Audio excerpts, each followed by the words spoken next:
भाई रहते थे। बड़ा भाई अमीर था, उसके पास किसी बात की कमी नहीं थी।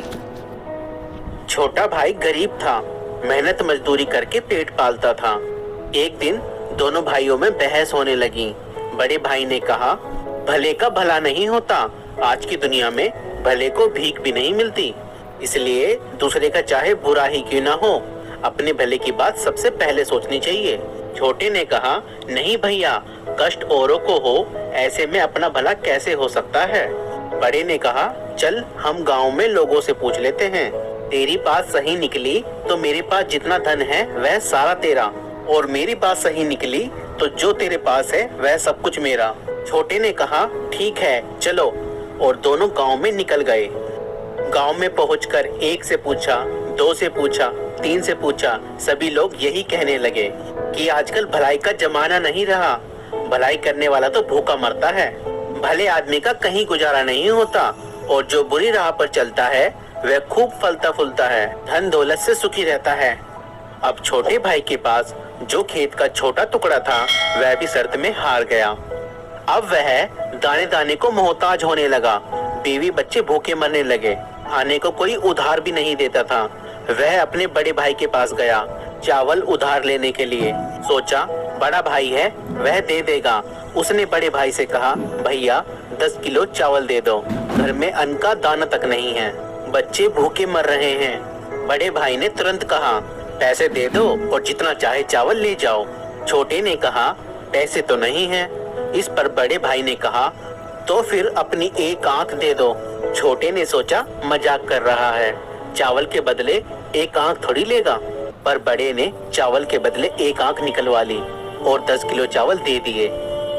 यह देखकर उसके बीवी बच्चे रोने लगे कि ये तुमने क्या कर दिया। थोड़े दिन तो आराम से निकले, फिर अनाज खत्म हो गया। छोटा भाई हारकर फिर से बड़े भाई के पास गया, उससे अपने भूख से बिलखते हुए बच्चे देखे नहीं जा रहे थे। बड़े ने फिर कहा, दूसरी आंख दे दो और चावल ले जाओ। छोटे ने दूसरी आंख भी निकलवा दी और चावल ले आया। घर पर बीवी बच्चे देखकर रोने लगे, तुमने ये क्या कर दिया, अब क्या होगा। छोटे भाई ने कहा, अब मैं अंधा हो गया हूँ, लोग मुझे भीख दे देंगे तो मुझे सड़क के किनारे बैठा आना। दूसरे दिन से रोज उसकी पत्नी उसे रास्ते पर बैठा आती थी, जिससे उसका रोज का काम चलने लगा। एक दिन उसे बैठे बैठे बहुत देर हो गई, उसकी पत्नी उसे लेने के लिए नहीं आई। उसने बहुत समय तक उसकी राह देखी, फिर जब बहुत रात हो गई तो वह अपने घर की तरफ चल दिया, पर ना दिखने के कारण वह रास्ता भटक गया। आखिर उसने सोचा, अब तो यहीं बैठकर ही रात गुजार लेता हूँ, और आगे चला तो रास्ता भूल जाऊंगा। वह एक पेड़ के नीचे बैठ गया। कुछ समय पश्चात पेड़ से आवाज आने लगी और तभी एक तूफान सा आया। दरअसल यह भूत थे। चारों में से एक उनका सरदार था। भूत बहुत खुरापाती थे, सब एक महीने भर लोगों को सताते थे, और महीने में एक दिन इसी पेड़ पर सरदार सबका हिसाब किताब करता था। आज वही हिसाब किताब करने वाला दिन था। सरदार ने पूछा, हाँ भाई, तुम लोगों ने क्या क्या किया, एक एक करके बताओ। पहला भूत बोला, एक गांव में 2 भाई थे, भले बुरे का तर्क हुआ, दोनों ने बाजी रखी, छोटा भाई हार गया, मैंने उसे अंधा बनवा दिया। सरदार बोला, बहुत खूब, अब अंधा ही बना रहेगा, वह क्या जाने कि इस पेड़ की तली की ओस लगाने से उसकी आंखें ठीक हो सकती है। दूसरा भूत बोला, मैंने रामनगर के जिले के सारी नदी, नाले, झरने, तालाब, कुएं, बावड़ी सब कुछ सुखा दिए हैं, पानी के लिए हाहाकार मचा हुआ है, कई कोस तक पानी नहीं है, सब यूं ही तड़प तड़प कर मर जाएंगे। भूतों का सरदार बोला, बहुत खूब, प्यासे मरे सब, उन्हें क्या पता कि वहीं पहाड़ के तले से 7 मिट्टी की परतें हटा देने से पानी फिर से आ सकता है। तीसरा भूत बोला, सरदार, राजा की बेटी की शादी होने वाली थी, नगर में खुशियां मनाई जा रही थी, पर मैंने राजकुमारी को गूंगी बना दिया, जिससे उसकी शादी नहीं हो पाई, महल में मातम छा गया है। सरदार ने कहा, वाह, बहुत खूब, वह गूंगी ही रहेगी, किसी को क्या मालूम, इस पेड़ की झूमती जटा को पीसकर पिला देने से वह फिर से बोलने लगेगी।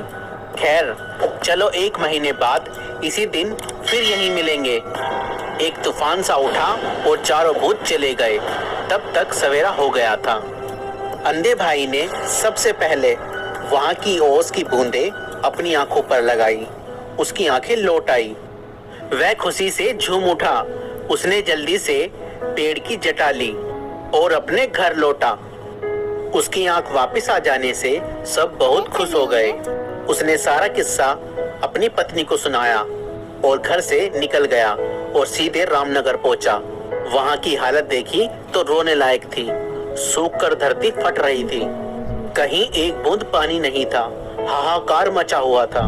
उसने पहाड़ के नीचे से मिट्टी की 7 परतें निकाली ही थी कि फिर कुएं, तालाब और झीलों में पानी ही पानी हो गया।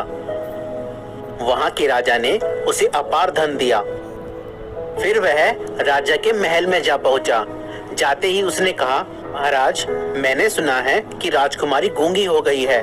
मैं उन्हें ठीक कर सकता हूँ। उसने झट से पेड़ की जटा को पीसकर राजकुमारी को पिला दिया और राजकुमारी बोलने लगी।